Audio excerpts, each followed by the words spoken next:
हम लोग इस बात को सीख रहे थे कि अधिगम असमर्थी बालक मानसिक रूप से कमजोर होते हैं। अधिगम असमर्थी बालक मानसिक रूप से कमजोर होते हैं और इनमें ग्रहण करने की और समझने की शक्ति कम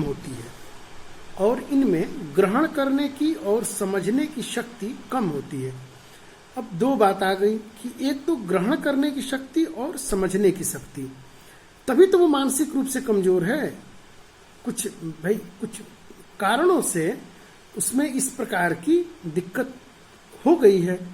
तो जैसे कि जब कक्ष में शिक्षक कुछ तथ्यों का ज्ञान बता रहा है, कुछ इंफॉर्मेशन दे रहा है, तो वह बालक उन तथ्यों को, उन ग्रहण करने योग्य इंफॉर्मेशन को, अनुदेशनात्मक बातों को, वो क्या हो रहा है, वो सुन तो रहा है, लेकिन उसके मस्तिष्क में वो बातें कहीं ना कहीं मतलब स्टोर नहीं हो पा रही, इकट्ठी नहीं हो पा रही।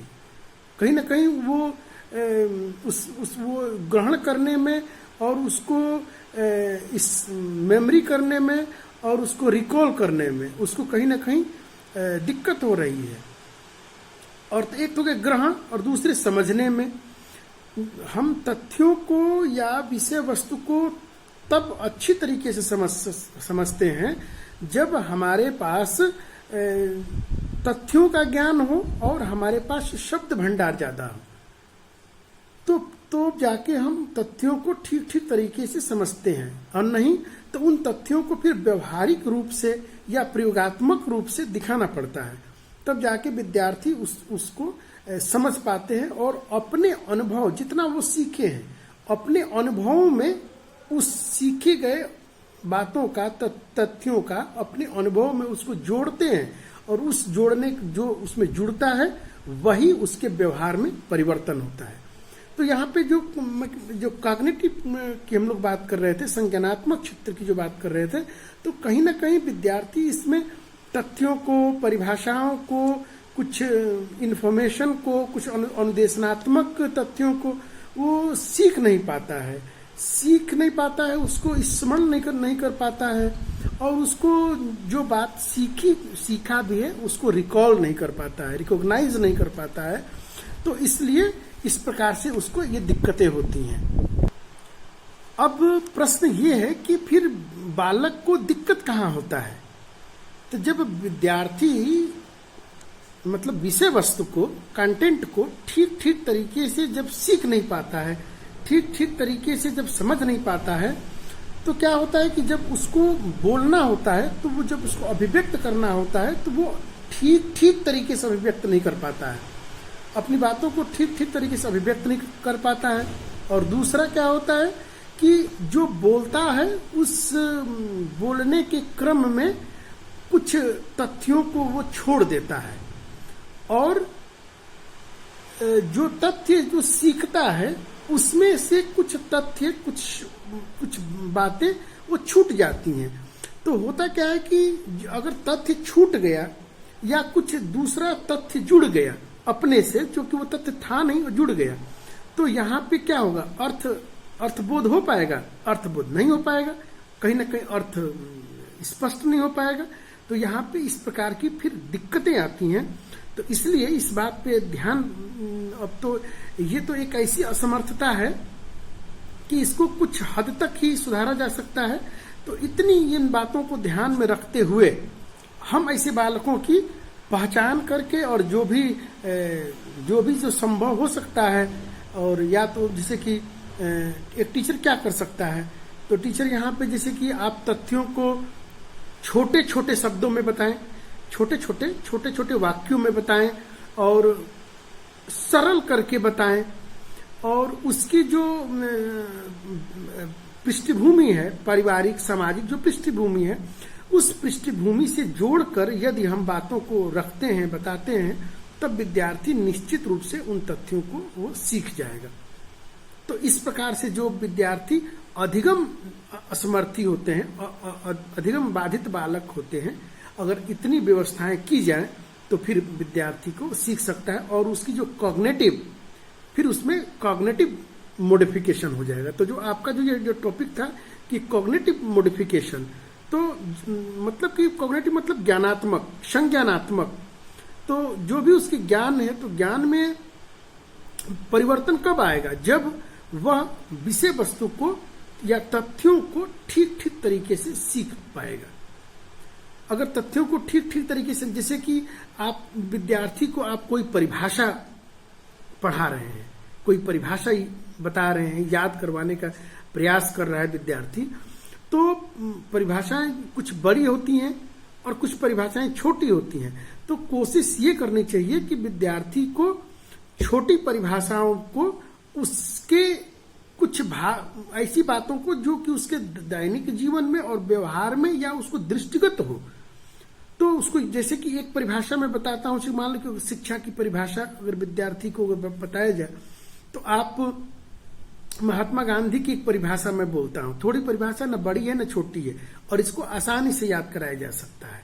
विद्यार्थियों को आप शिक्षा की परिभाषा याद करवा रहे हैं, तो परिभाषा क्या है कि शिक्षा से मेरा अभिप्राय, तो 3 भाग में मैंने परिभाषा में पूरा बोलता हूं कि शिक्षा से मेरा अभिप्राय बालक के मन, शरीर और आत्मा का सर्वांगीण एवं सर्वोत्कृष्ट विकास से है। इसको 3 भाग में जोड़ दीजिए कि विद्यार्थी इस बात को पढ़ रहा है तो जान रहा है कि हमें कोई भी काम हमें उत्कृष्ट करना है, हमें श्रेष्ठ करना है, ठीक है, इतना तो विद्यार्थी भी जानता है। और मेरा अभिप्राय मतलब कि ये सबका होता है कि भाई मेरा ये मानना है, मेरा ये अभिमत है, या मैं ऐसा सोचता हूं। और 2 बात हो गई, और तीसरी जो मुख्य बात हो गई जो परिभाषा वाली कि शरीर है और मन, बुद्धि और आत्मा, तो 3 बातें आ गई। अब वो 3 बातों को विद्यार्थी को अगर कुछ डेली बताकर, रोज बताकर उसको 3 क्रम में अगर याद, ऐसी परिस्थिति कर दी जाए, क्योंकि वो तीनों बातें शरीर में ही है, तो विद्यार्थी धीरे धीरे उस परिभाषा को स्पष्टता सीख जाएगा कि शिक्षा से मेरा अभिप्राय, एक तो ये तो भूलने वाली बात नहीं है क्योंकि मेरा अपना मत है, तो शिक्षा से मेरा अभिप्राय विद्यार्थी के, खुद विद्यार्थी है, किससे है? तो मन, शरीर और आत्मा। मन में ही सोचते हैं ये हमारा शरीर है, और आत्मा, भाई आत्मा अंत में क्या है? आत्मा का ही तो विकास है। तो मन, शरीर और आत्मा का सर्वांगीण मतलब चतुर्दिक, ऑल राउंड डेवलपमेंट, सर्वांगीण और सर्वोत्कृष्ट, सबसे अच्छा, तो सर्वांगीण सर्वोत्कृष्ट विकास से है। तो ऐसे जो हम तथ्यों को धीरे धीरे अगर हम किसी रिलेट करके जोड़ते जाएंगे, तो विद्यार्थी इन तथ्यगत बातों को सीख सकता है और लंबे समय तक ध्यान में रख सकता है। और इसमें 2-3 विशेषताएं इसमें से निकल के आती हैं कि भाई मानसिक असमर्थित जो विद्यार्थी, उनमें 3 जो विशेषताएं निकल के आती हैं कि ये क्या करते हैं कि जो तथ्य बताई जाती है उन तथ्यों को याद नहीं कर पाते हैं। नंबर 1, तथ्य को याद नहीं कर पाते हैं। और दूसरा क्या होता है, जब इनको बोलने का अवसर दिया जाता है तो ये या तो कुछ बात एक्स्ट्रा जोड़ देते हैं, ठीक है, और या तो कुछ उसमें से बात को घटा देते हैं। कि मतलब जैसे कि मैंने बोला कि मन, शरीर और आत्मा का सर्वांगीण सर्वोत्कृष्ट, तो मन, शरीर और आत्मा 3 बातें हैं, तो एक बात उसमें जोड़ दीजिए, मन, शरीर, आत्मा में कोई एक बात जोड़ दीजिए या उसमें से एक बात को घटा दीजिए। तो इनकी ये विशेषता हो जाती है कि, और तीसरा, चौथा क्या है कि ये लंबे समय तक इनके मेमोरी में ये बातें नहीं रहती हैं, ये भूल जाते हैं।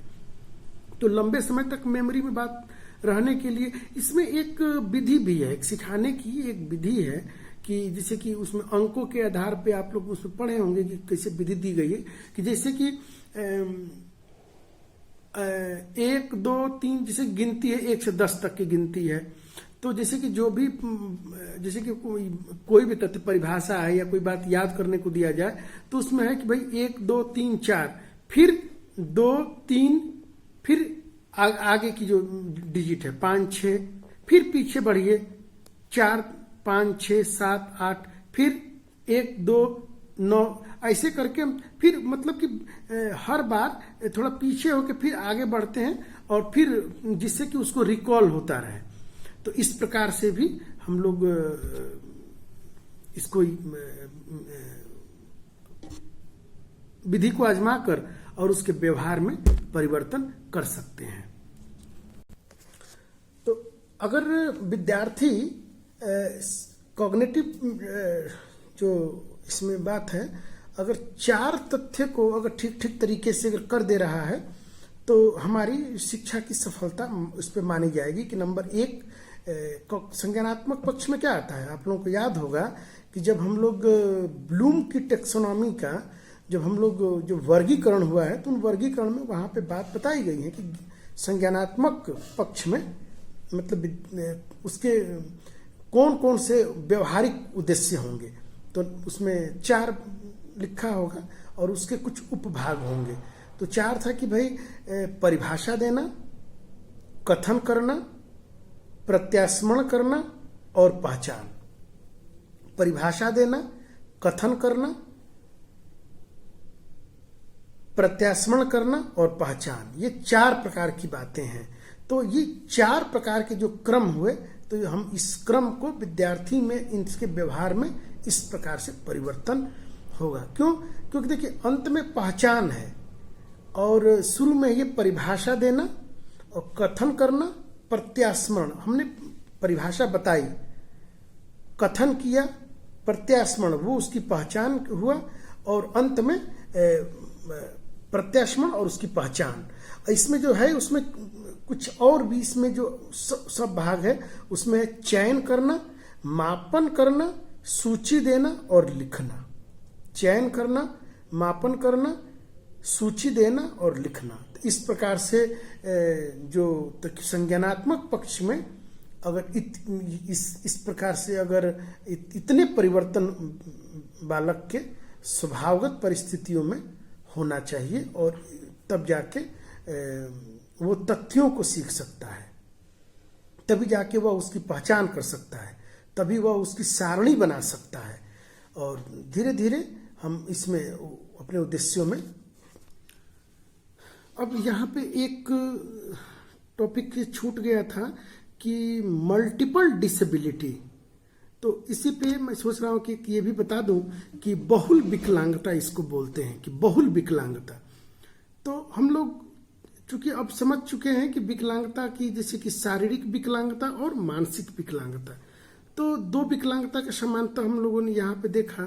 तो बहुल विकलांगता, कुछ ऐसे भी बालक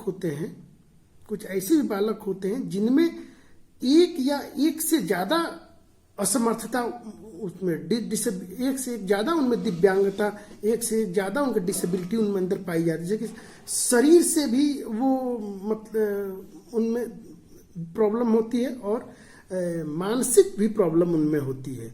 तो या एक या 2 से ज्यादा जब समस्या ग्रस्त बालक जब ऐसे होते हैं तो उनको बहुल विकलांगता की श्रेणी में रखा जाता है। बहुल विकलांगता की एक परिभाषा मैं बोलता हूं, आप लोग इसको नोट कर लेंगे। बहुत अच्छी छोटी सी परिभाषा है लेकिन बहुत अच्छी बात है कि बहुल विकलांगता बालक में 2 या 2 से अधिक अयोग्यताओं का होना है, जिन्हें उनकी देखभाल, शिक्षा, युवा जीवन की योजना के लिए ध्यान में रखना चाहिए। जिस प्रकार से कि भाई अंधा भी है, बहरा भी है, अंधा भी है, लंगड़ा भी है, और इस प्रकार से जिससे कि 1 से ज्यादा 2 या उससे ज्यादा अगर एक ही व्यक्ति में इस प्रकार की विशेषता पाई जाती है तो उनको हम लोग ये कहते हैं कि ये बहुल विकलांग बालक है। इनकी भी कुछ विशेषताएं हैं। तो बहुबाधित बालकों के लक्षण, गुण, स्वरूप सामान्य बालकों से भिन्न होता है। तो ये स्पष्ट है कि जैसे कि अगर किसी एक को ले, जैसे कि 2, अब एक है कि भाई किसी को श्रवण बाधित बालक है, मतलब उसको कान से तो 3-4 प्रकार का वर्गीकरण हो सकता है। या तो बहुत तेज सुनता होगा, या उसको कम सुनाई देता होगा, या उसको थोड़ा मशीन लगाने के बाद उसको सुनाई दे जाए, या बिल्कुल ही बहरा है, आंशिक बहरा है, पूर्ण बहरा है, या मतलब बहुत तेज बोलने पे वो सुन लेता है। तो इस प्रकार से तो आप जैसे कि बहरा है और इसके साथ साथ में एक और विशेषता हो जाए कि भाई वो कहीं ना कहीं उसको कोई वो मानसिक रूप से भी वो अधिगम असमर्थी है, वो तो सीख नहीं पाता है, या उसमें कोई और जैसे कि ऑटिज्म, बीपीडी, डिस्लेक्सिया या अन्य कोई और जो भी हैं उससे भी पीड़ित है, तो ये बालक बहुल विकलांगता की श्रेणी में आएंगे। तो ऐसे बालकों की शिक्षा और ऐसे बालकों के समायोजन में बहुत सी समस्याएं और बहुत सी दिक्कतों का सामना करना पड़ता है। तो ऐसे जो विद्यार्थी होते हैं उनकी पहचान जितना महत्वपूर्ण है, उनकी शिक्षा उतनी चुनौतीपूर्ण होती है। यह उन बालकों पर लागू होता है जो सामान्य बालकों से अलग हो, स्मरण शक्ति अधिक हो। स्मरण शक्ति का अधिक होना भी एक प्रकार से समस्या को जन्म देता है। जीवन में स्मरण का जितना महत्वपूर्ण स्थान है, उतना स्थान विस्मरण का भी है। अगर व्यक्ति को सब कुछ स्मरण में रहे तो व्यक्ति धीरे धीरे वो मानसिक रूप से कहीं ना कहीं उसको एक समस्या उत्पन्न होगी। विस्मरण का होना जरूरी है, क्योंकि जीवन एक समान, यही तो जीवन है, यही तो समझने की बात है।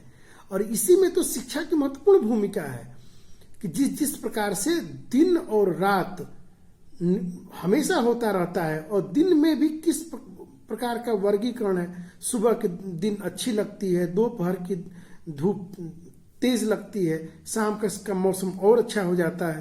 तो इस प्रकार समझना होगा कि जीवन भी हमारा एक समान नहीं हो सकता है, सुख और दुख, और उसमें भी जो सुख और दुख के जो भाग हैं उसमें भी ये घटित होते रहेंगे। तो हमें अच्छी बातों को लेके आगे बढ़ना है, और जो पुरानी बातें हैं, जो बातें हमें दिल को तकलीफ पहुंचाती हैं, जो हमारे दुख का कारण हो सकती है, ऐसी बातों का हमें त्याग कर देना चाहिए। और जो बातें आपके जीवन में सकारात्मक हो, प्रेरणास्पद हो, आपको ऊर्जा देने वाली हो, जो आपको इमोशनली आपको स्ट्रांग करती हो, जो आप उसको याद करके आपको कुछ करने की प्रेरणा जगती हो, आपका चित्त प्रसन्न होता हो, आपको वो पॉजिटिव एनर्जी देती हो, उन बातों को याद रखना चाहिए और बाकी बातों को भुला देना चाहिए। तीसरी विशेषता है कि एक बहुल बाधित बालक शारीरिक, मानसिक, संवेगात्मक, सामाजिक रूप आधार पर सामान्य बालकों से भिन्न होते हैं, और इनका विकास या तो तीव्र गति से होता है या तो मंद गति से होता है। ऐसे बालकों का विकास या तो तीव्र गति से होता है या तो बहुत मंद गति से होता है, ये भी इनकी एक विशेषता है। और बहुल विकलांग बालक की सामान्य कक्षा में उनकी शिक्षा में काफी समस्या उत्पन्न होती है, क्योंकि इनकी जो लर्निंग कैपेसिटी होती है या तो कभी कभी बहुत कम होती है और कभी कभी बहुत ज्यादा होती है। तो ऐसे बालक सामान्य बच्चों के साथ में सामान्य कक्षा में ठीक तरीके से एडजस्ट नहीं हो पाते हैं। बहुबाधित बालक की अधिकतम असमर्थता के विकास के लिए उन्हें स्कूल की कार्यप्रणाली तथा उनके साथ किए जाने वाले व्यवहार में परिवर्तन की आवश्यकता होती है। अब जैसे कि कभी कभी जो यहाँ पे जो व्यक्ति के जो इमोशंस होते हैं ना, जो संवेग होते हैं, जो इमोशंस का जो पक्ष ज्यादा प्रबल होता है, वो पक्ष जैसे किसी बालक में क्रोध या गुस्सा बहुत ज्यादा आता है, तो उसका जो इमोशन का जो वो पक्ष है वो बहुत ज्यादा आक्रामक है, वो बहुत ज्यादा एग्रेसिव है।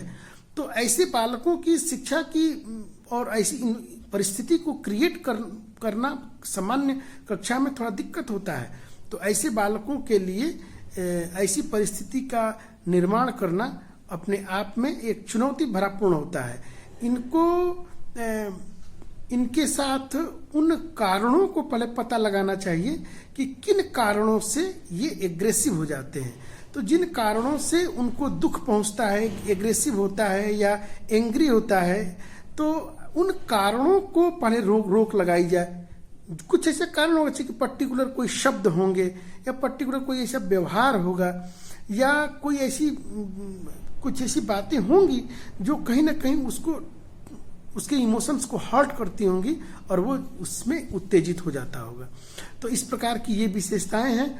और बहुल बाधित बालकों के प्रकार जैसे श्रवण बाधित बालक, दृष्टि बाधित बालक, मानसिक मंदित बालक, अस्थि बाधित बालक, संवेगात्मक रूप से विक्षिप्त बालक, बहुविकारों से बाधित बालक, प्रतिभाशाली बालक और रचनात्मक कार्यों में निपुण बालक।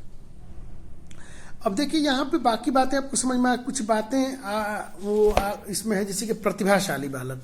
तो प्रतिभाशाली बालक को इसमें ये कह रहा है, तो जैसे कि भाई सामान्य कक्षा है और सामान्य शिक्षक है और कुछ बच्चे गिफ्टेड होते हैं जिसको हम लोग गॉड गिफ्टेड बोलते हैं।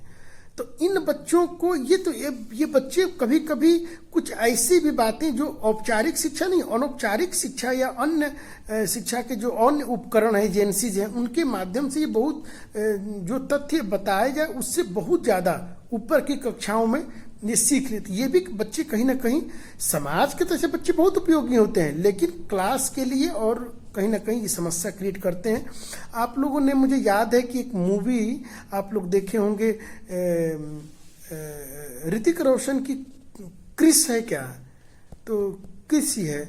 आप उसमें देखिए कि वो बालक अपनी अवस्था से लगभग 4 अवस्था के ऊपर की कक्षाओं के मैथमेटिक्स को सॉल्व कर देता है, विज्ञान के बड़े बड़े तथ्यों को बता देता है और उसकी मतलब आईक्यू टेस्ट होता है तो वहाँ पे पता चलता है कि भाई किस लेवल तक का ये विद्यार्थी है। तो वहाँ पे आप लोगों को एक बहुत अच्छी बात समझ में, वो मूवी को आप लोग अगर याद आ रहा होगा, अगर आपकी स्मरण आ रही होगी बातें, तो उस मूवी को या तो फिर से एक 5 मिनट का जो क्लिप देखने लायक है। इससे आपको ये भी पता चलेगा कि आईक्यू टेस्ट कैसे होता है और ये पता हम लगा सकते हैं कि विद्यार्थी किस प्रकार, उसकी योग्यता किस प्रकार से है और अति प्रतिभाशाली है तो उसको किस प्रकार की व्यवस्था करनी पड़ेगी। वो अति प्रतिभाशाली है तो निश्चित रूप से उसकी शिक्षा एक सामान्य विद्यालय में नहीं हो सकती है। अब वह आप क्योंकि हर शिक्षक के भाई, आप जब बीमार कभी होता है तो डॉक्टर के पास जाते हैं, तो फिर डॉक्टर जब नहीं होता है तो फिर वो MBBS होता है, फिर वो MD के पास भेजता है, MD से नहीं होता तो फिर उसके ऊपर जो डॉक्टर होते हैं उनके पास भेजता है। तो भाई जिसमें मास्टरी होती है फिर हम उसके पास उसको भेजते जाते हैं। तो ऐसे बालकों के लिए भी समय समय पर एक राष्ट्रीय परीक्षा का आयोजन होता है जिसमें प्रतिभा खोज टाइप से होता है और ऐसे बालकों का उसमें चयन होता है। ऐसे विद्यार्थियों को अलग से व्यवस्था दी जाती है, जैसे कि नवोदय विद्यालय उसी स्तर पे ये बनाए गए थे। अब तो राष्ट्रीय प्रतिभा खोज की परीक्षा भी हो रही है कि ऐसी प्रतिभाओं को खोज के निकाला जाए और उसको समय पर उचित वातावरण दिया जाए जिसमें वह अपनी प्रतिभा को सर्वाधिक मैंने अपनी क्षमता को सर्वाधिक दे सके। क्योंकि जब एक प्लेटफॉर्म मिलेगा तो निश्चित रूप से वो कुछ उससे क्रिएशन होगा और कहीं ना कहीं एक उससे बहुत अच्छी चीज का निर्माण होगा, इनोवेशन होगा जो समाज के हित में होगी। तो इस प्रकार से ये बातें इसके प्रकार हो। अब बहुल विकलांगता की कारण क्या है कि भाई किन कारणों से बहुल विकलांगता हो जाती है। तो भाई एक तो इसमें भी है कि भाई जन्म के समय गर्भावस्था में माँ के द्वारा लिए गए दवाइयाँ, नशीले पदार्थ या कुछ गलत खान पान और गलत वातावरण का प्रभाव भी इस पर काफ़ी प्रभाव डालता है। कभी कभी दुर्घटना से भी कोई ऐसी असामयिक दुर्घटना हो जाए तो दुर्घटना से भी ये बातें घटित हो जाती है। कभी कभी दुर्घटना से व्यक्ति की मेमोरी बहुत दूसरे प्रकार से हो जाती है। ऐसे आप लोग मूवी वगैरह में देखे होंगे। ऐसे आम जीवन में भी ये घटनाएं, मूवी भी बनती है तो आम जीवन की घटनाएं से कहीं ना कहीं उसमें, आप तो सत्यता वाली मूवी बन रही हैं तो कहीं ना कहीं ये होता है। तो जैसे कि मस्तिष्क के जो दो भाग होते हैं लेफ्ट और राइट में, तो कुछ ऐसा होता है कि भाई एक भाग में पूर्व जन्म के कुछ ऐसे होते हैं, कुछ एक भाग में ऐसा, तो कुछ ऐसा होता होगा। मुझे बहुत तो उस पर अच्छी पकड़ नहीं है। तो एक बीच में बीमारी, जैसे अभी कैसे कोरोना की एक बीमारी चली है, तो ऐसे ही एक जर्मन खसरा बीमारी चली थी। तो जर्मन खसरा से भी जब उसका काफ़ी, जब अब तो कंट्रोल हो गया है, तो जब से टीका उका लगा, तो जब ये हुआ था तो उस समय बहुत मात्रा में बहुल विकलांग बालकों का ऐसा वो जन्म हुआ था। तो जर्मन खसरा ने भी काफ़ी इस पर प्रभाव डाला था। तो ऐसे भी होता है कभी कभी, कुछ रोगग्रस्तता भी इसमें एक महत्वपूर्ण कारक है कि कभी कभी कई प्रकार के रोग, जैसे कि एक बीमारी में 3-4 बीमारियां हो जाती हैं और ऐसी स्थिति बन जाती है कि वो कहीं ना कहीं व्यक्ति को बहुल विकलांग की श्रेणी में डाल देती हैं। कभी कभी दवाइयां भी साइड इफेक्ट कर जाती हैं। एक दवा को खाया तो दूसरी बीमारी हो जाती है। कभी कभी तो दवाइयां व्यक्ति की मेमोरी को पूरी लॉस कर देती है, बहुत की स्मरण शक्ति खत्म हो जाती है और मतलब मस्तिष्क, कुछ लोग विक्षिप्त जैसा व्यवहार हो जाता है। उचित एनवायरनमेंट देके ठीक किया जा सकता है। तो इस प्रकार की भी ये बातें इसमें देखने सुनने को मिलती हैं। तो ये इन कारणों से होता है। और बहुत इसमें ऐसे बालकों की किस प्रकार की शिक्षा दी जाए, तो ऐसे विशेष विद्यालयों का ऐसे बालकों के निर्माण होना चाहिए कि जहाँ पर ऐसे जो बहुल विकलांग बालक हैं उनके लिए विशेष विद्यालय बनाए जाएं और टीचर को विशेष टीचर रखे जाएं और उनमें भी टीचर को समय समय पर प्रशिक्षित किया जाता रहे। और बीच बीच में जो नए नए जो इनोवेशन हो रहे हैं इन क्षेत्रों में, उन इनोवेशन का प्रयोग किया जाए और उन विद्वानों को भी बुला के ऐसे बालकों की शिक्षा के लिए कुछ ऐसे प्रावधान करने की जरूरत। अब ऐसे बालकों की टीचिंग क्या हो सकती है, तो टीचिंग में इसमें 2 भाग में बांटकर उनको टीचिंग कराई जा सकती है कि एक में है कि गामक क्रियाओं को सिखाना और दूसरा है उनको बौद्धिक कार्य सिखाना। तो मैंने पहला बोला कि इनको गामक कार्य सिखाना और दूसरा है बौद्धिक कार्य सिखाना। गामक कार्य में आप लोग मनोविज्ञान में आप लोगों को सर बहुत अच्छा पढ़ाए होंगे गामक क्रियाएं कौन कौन सी होती हैं। तो उनमें उनको प्रश्न जैसे कि उठना, बैठना, खड़े होना, पानी पीना, चलना, तो ये सब गामक क्रियाओं की श्रेणी में आ जाएंगे। और कुछ बौद्धिक क्रियाएं जैसे कि भाई खड़े होने का सही ढंग, सड़क पर किस किनारे चलना चाहिए, जहाँ से आपने ग्लास को उठाया पानी पीने के बाद से वहाँ पर ग्लास को रख दीजिए, अपने से बड़ों से किस प्रकार से व्यवहार करना है, हमें किस प्रकार से किस भाषा का मतलब कोई आया तो उनको अभिवादन करना है। तो ये बातें सिखाई जाती हैं। फिर ऐसे बालकों को ट्रेनिंग दी जाती है, जैसे कोई अपने से बड़ा आया तो खड़े हो गए, अभिवादन में good evening, good morning, good afternoon, ऐसी बातों को बोलना। और कुछ खेल, जैसे कुछ खेल में भी, खेल शारीरिक स्वास्थ्य के लिए तो जरूरी है, खेल से मानसिक स्वास्थ्य भी ठीक ठाक रहता है। कहीं ना कहीं उनको वो बातें सीखने में वो काम में आती है। और अगला है बौद्धिक क्रियाएं। जब ये बालक गामक और शैक्षिक क्रियाओं में जब ट्रेंड हो जाते हैं, बौद्धिक कार्यों में जब कुछ सल हो जाते, फिर उनको कुछ एक्स्ट्रा कुछ बौद्धिक क्रियाओं को देना चाहिए, जिससे कि मस्तिष्क पे कुछ जोर पड़े और विद्यार्थी उस पे सोचे, कुछ विचारे कि क्या हमें करना चाहिए या कैसे कर सकते हैं या और अच्छा कैसे कर सकते हैं। और इसमें आगे हो जाएगा कि मेन स्ट्रीम में लाना और इनको स्वावलंबी के लिए इनको वोकेशनल ट्रेनिंग की ज़रूरत है। तो जैसे कि इस प्रकार के जो विद्यार्थी, तो मैंने कई बार एक वीडियो में इस बात को बोला है, मैं बोला हूँ कि समावेशी शिक्षा सामान्य बच्चों के साथ में जो बच्चे दिव्यांग हैं, जो बच्चे कहीं ना कहीं सामान्य बच्चों से किसी न किसी रूप में भिन्न है। तो इन बच्चों को एक साथ में शिक्षा की व्यवस्था करना, चूंकि सामान्य विद्यालय, सामान्य विद्यार्थी और सामान्य शिक्षक, हम लोग 3 बातों पे ध्यान रखते हैं। लेकिन यदि उसमें एक कोई विशिष्ट बालक है, मंदबुद्धि बालक भी हो सकता है, पिछड़े बालक भी हो सकता है, प्रतिभाशाली बालक भी होता है, सृजनात्मक बालक भी हो सकता है, अधिगम समर्थी बालक भी हो सकता है, और अस्थि से संबंधित बालक भी हो सकता है। फिजिकली और मेंटली दोनों रूप से डिस्टर्ब बालक भी हो सकते हैं। तो कहीं ना कहीं आपके लिए एक कक्षा में जो आप टीचिंग स्ट्रेटजी बना रहे हैं, तो उसमें आपको थोड़ी बहुत दिक्कत आएगी।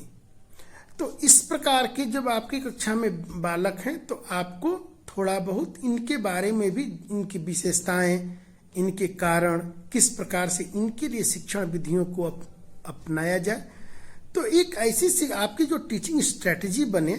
अगर आपके सामने समावेशी शिक्षा, समावेशी विद्यालय, मान लीजिए आपके विद्यालय में 2-4 इसी प्रकार के बच्चे हो गए, तो आपको अपनी टीचिंग स्ट्रेटजी में चेंज करना पड़ेगा। टीचिंग स्ट्रेटजी में चेंज में आप बहुत कुछ कर सकते हैं। उदाहरण के लिए, जैसे कि हम जो कुछ भी टीचिंग करने जा रहे हैं, तो अपने साथ अपने टॉपिक से संबंधित सहायक सामग्री साथ में रखें। उसके साथ साथ में कुछ ऐसे कार्ड, रंगीन चित्र, मॉडल, कुछ आकर्षक विषय वस्तु, कुछ ऐसे फ्लैश कार्ड वगैरह, जिससे कि विद्यार्थी का ध्यान बना रहे और वह अपनी विषय वस्तु से भटक न जाए और धीरे धीरे तथ्यगत बातों को वह सीख सके। तो इस प्रकार की हम व्यवस्था करके हम विद्यार्थी के व्यवहार में परिवर्तन ला सकते हैं। आज और भी कुछ बातें शेष रह जाएंगी, तो फिर हम लोग क्लास में इसको हम लोग चर्चा करेंगे। धन्यवाद।